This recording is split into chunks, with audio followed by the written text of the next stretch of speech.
One morning in the late 1920s, at the Los Angeles courthouse, an unprecedented event was unfolding.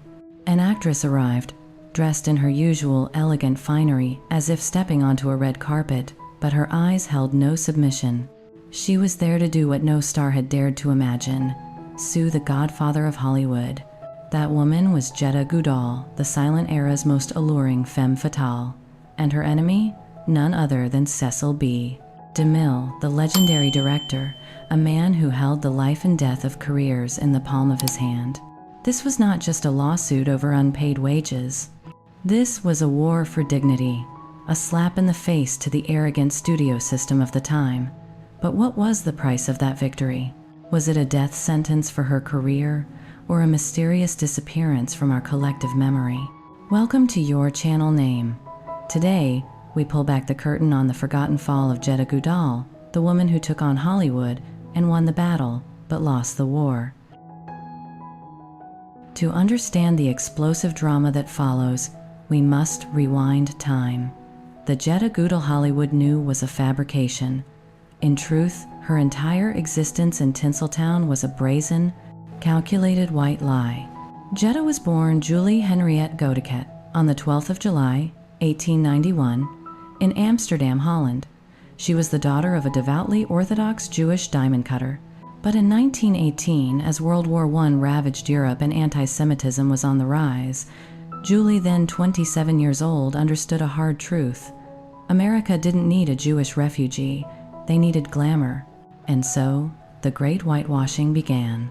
The moment she stepped off the boat in New York, Julie Henriette Goudal vanished. In her place rose Jetta Goudal. The first lie: she claimed to be born in Versailles, France, the daughter of a fictional lawyer named Maurice Goudal. The second lie: she listed her birth year as 1901. With the stroke of a pen, she erased 10 years of her life, transforming from a 27-year-old woman into a 17-year-old ingenue. The third lie: she crafted the persona of a chic French woman, speaking English with a thick, sultry French accent that she maintained at all times. Paramount's publicity department even spun a sensational rumor that Jetta was the secret daughter of Mata Hari, the notorious spy and courtesan. Jetta didn't deny it. She simply offered a coy, mysterious smile, letting public curiosity propel her fame into the stratosphere.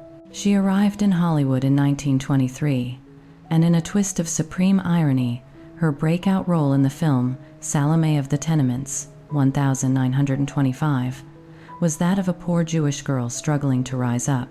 Imagine the sarcasm of fate: a Jewish actress, desperately hiding her Jewish heritage to survive, being acclaimed for her authentic portrayal of a Jew.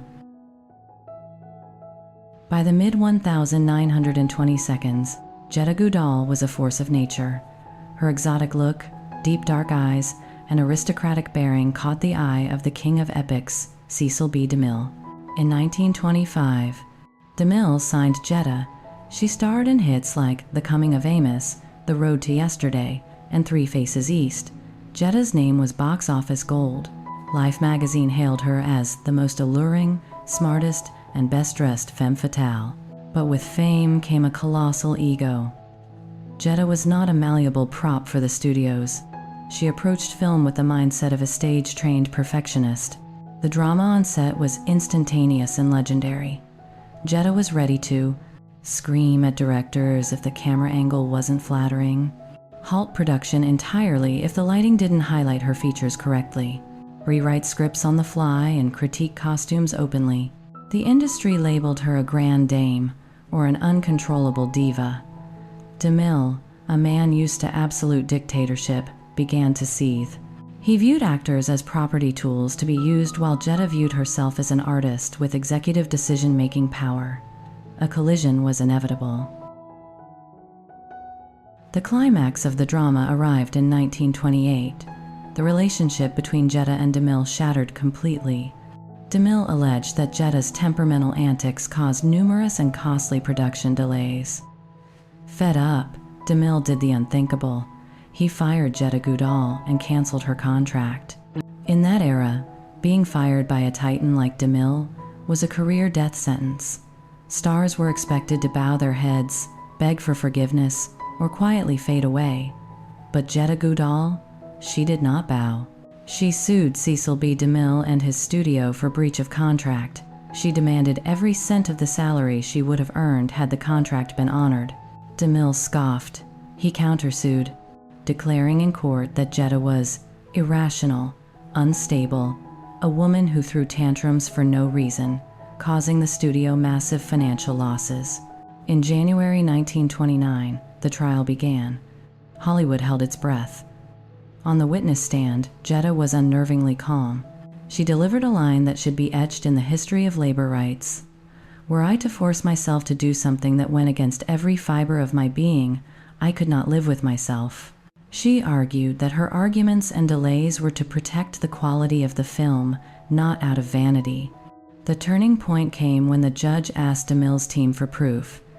If you claim she caused financial damage, show me the books. And guess what? DeMille's studio failed to produce a single financial record proving they lost money because of her. It was all the empty bluster of a bruised ego. The verdict. The court ruled in favor of Jetta Goudal. DeMille's studio was ordered to pay her $31,000 in damages, a massive sum at the time, equivalent to nearly $500,000 today. Jetta Goudal had done the impossible. She beat the giant DeMille at his own game. The courtroom victory was a blaze of glory, but it marked the end of Jetta's life on the silver screen. Jetta was hailed by the Actors' Equity Association as the Joan of Arc of equity, a pioneer for artists' rights. But to the Hollywood moguls, she was a dangerous virus. A blacklist was quietly circulated. Paramount had already dropped her. Other studios labeled her trouble. Directors were terrified to hire the woman who dared to sue her boss. To make matters worse, this was the brutal transition period from silent films to talkies.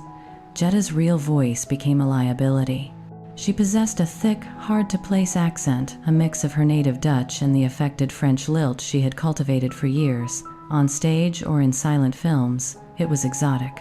But on the crackling, primitive sound equipment of the early 30 seconds, American audiences found it confusing and distant. Furthermore, despite her lies about her age, Jetta was actually nearing 40. Ruthless Hollywood was already hunting for two 0-year-old starlets. From an A-list star, Jetta plummeted. In 1932, she took her final bow in a comedy called Business and Pleasure with Will Rogers. She played a washed-up vamp. She was 41 years old. After that film, she never appeared on screen again. Her entire motion picture career spanned only about 20 films. Abandoned by Hollywood, blacklisted by the powerful, Jetta refused to be destroyed. She made a pragmatic and brilliant pivot. In 1930, she married Harold Grieve, a talented art director and set designer. Together, they founded an interior design firm. Instead of mourning her past fame, Jetta channeled her impeccable taste and perfectionism into decorating the mansions of the Beverly Hills elite. They lived happily together for over 50 years, until Jetta's death. It was a rare happily ever after that no movie script could have written for her. Though forgotten by the masses, Jetta never regretted her choices. In 1984, just 1 year before she died, Life magazine tracked her down. At age 93, Jetta Goudal was as sharp as ever. When the interviewer referred to her as a silent star, she snapped back instantly. "I don't like being called a silent star. Who was silent? I was never silent." That quote was the manifesto of her life. Jetta Goudal passed away on the 14th of January 1985. She left quietly, with her husband by her side, leaving behind a legacy of courage that wouldn't be fully understood until the Screen Actors Guild rose to power years later. Jetta Goudal may have been erased from memory by the blacklist in the passage of time, but cinema history owes her an apology and a thank you. She proved that even in the darkest era of studio exploitation, a lone artist could stand up against the entire system and win.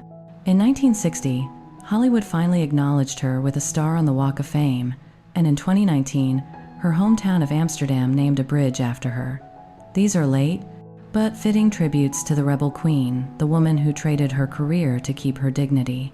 Thank you for watching this dramatic tale of Jetta Goudal. What do you think of her decision to sue the studio? Was it brave or reckless? Let me know in the comments below. Don't forget to like and subscribe. Until next time, stay curious.